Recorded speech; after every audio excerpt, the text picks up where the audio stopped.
Historians believe that people began raising sheep for food and clothing about 10,000 years ago. And around 4000 BC, they started spinning the wool into yarn for weaving fabric. The Romans brought wool production to England in about 50 AD. Woolen fabrics would become the country's chief export for centuries.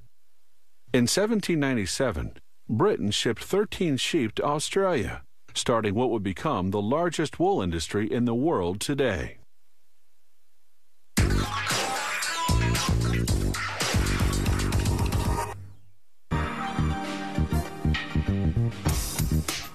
Wool fabric is durable, wrinkle-proof, and holds its shape well. It absorbs moisture and insulates against heat and cold.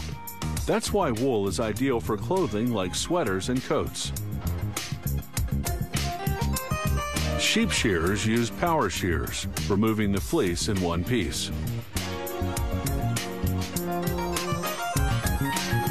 They discard any stained or inferior wool and then sort the rest according to the quality of the fibers. This grading is based on length, color, waviness, and fineness. The wool is cleaned with detergents before processing.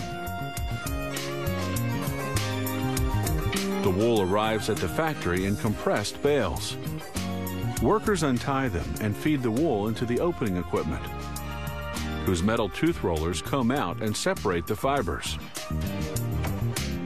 From there, the fibers go into the blending room, where air currents mix different grades of wool to get the desired texture.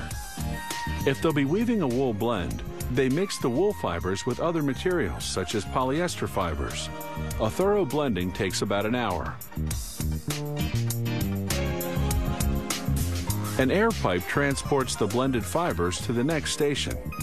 On the way, sprayers lubricate them with a mineral oil mixture to make processing easier. The fibers arrive at the carding machine, where they pass through a series of rollers with thin wire teeth. This untangles the fibers and lines them up parallel to each other. This process also removes any pieces of debris caught in the fibers.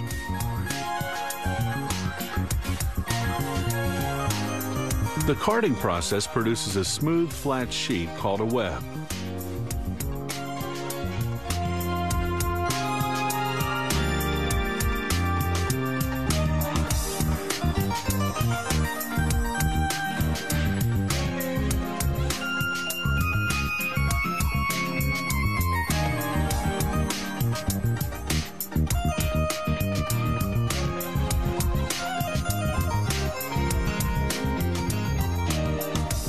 The equipment divides this web into thin, flat strips.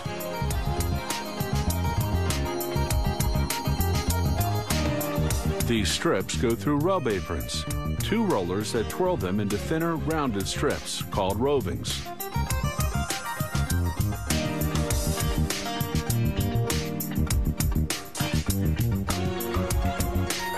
The rovings wind onto a spool. Rovings look like yarn, but if you pull on them, they simply tear. They haven't been spun, so they have no strength. Each roving goes into a device called a spinning frame. It stretches the roving and spins it tightly, producing wool yarn. The yarn winds onto a bobbin.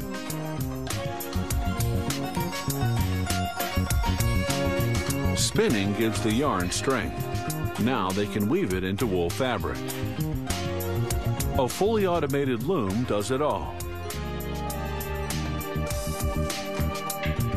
Watch in slow motion as it inserts one strand at a time, crosswise, through stationary lengthwise strands. It's computer programmed to thread in a specific under-over configuration, according to the type of weave.